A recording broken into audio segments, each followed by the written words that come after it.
hello बंधु बान्धवসকল मोर चेनेलर अन्नता video आपलोक स्वागतम आशा करो भिडिओ सम्पूर्ण शेषলৈকে চাব অকণমান স্কিপ নকৰো ইতিমধ্যে আপোনালোকে থাম্বনেল লিখি নিশ্চয় গমেই পাইছে যে এখন গাঁৱত নামঘৰৰ সংখ্যা বৃদ্ধি কিহৰ ইংগিত দিয়ে হয় যেনেকুৱা আপোনালোকে থাম্বনেলত পাইছে ঠিক তেনেকুৱাই তদ্ৰুপ ইয়াত অইন একো নাই গতিকে ধৈৰ্য সহকাৰে শেষলৈকে শুনিব আৰু আপোনালোকৰ বহুমূলীয়া মন্তব্য দিব বুলি বা কমেণ্ট দিব বুলি আশা কৰিলোঁ কাৰণ চাওক আজিকালি গাঁৱত সঘনাই নামঘৰ বা মছজিদ বৃদ্ধি হয় এয়া কি সমাজ উন্নতি বা মিলনৰ হেতুৰ কাৰণে হয় নে অইন কিবা কাৰণত হয় এই সকলো বিশ্লেষণ কৰিলে অসমৰ এগৰাকী বিশিষ্ট ব্যক্তি যিগৰাকীক লৈ আমি সপোন দেখোঁ বা যিগৰাকীক লৈ আমি গৌৰৱান্বিত অনুভৱ কৰোঁ গতিকে আহকচোন তেখেতৰ মুখেৰে আপোনালোকে এয়া শুনকহি নামঘৰৰ সংখ্যা বৃদ্ধিয়ে সেই গাঁওখনৰ মানুহৰ মানসিকতাৰ উত্তৰণ ঘটাইছে বুলি মই বিশ্বাস নকৰোঁ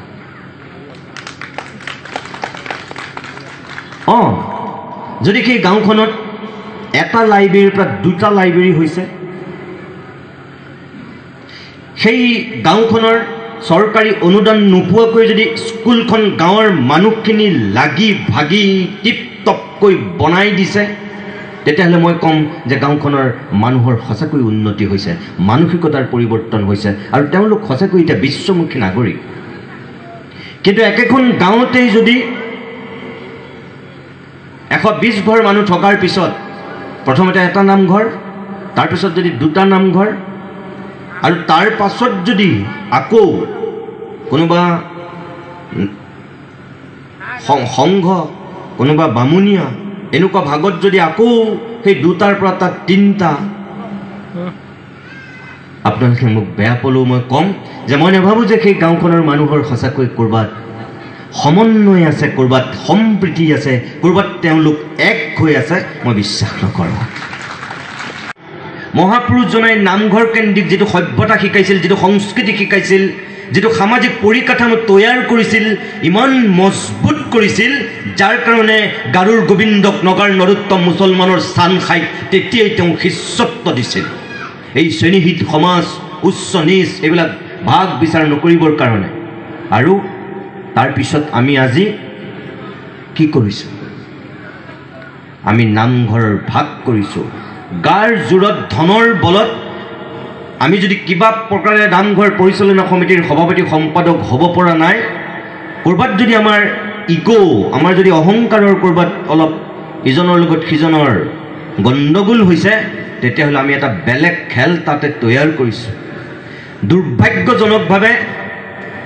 যি নামঘৰ মহাপুৰুষজনৰ সৃষ্টি সেই নামঘৰতে সেই মহাপুৰুষজনৰ কোনোবাই উৎসৱ পাতিছে ৰাতিপুৱা আৰু আনটো খেলে পাতিছে আবেলিলৈ আৰু কোনোবাই পাতিছে গধূলিলৈ না গাঁওখনত তিনিটা খেল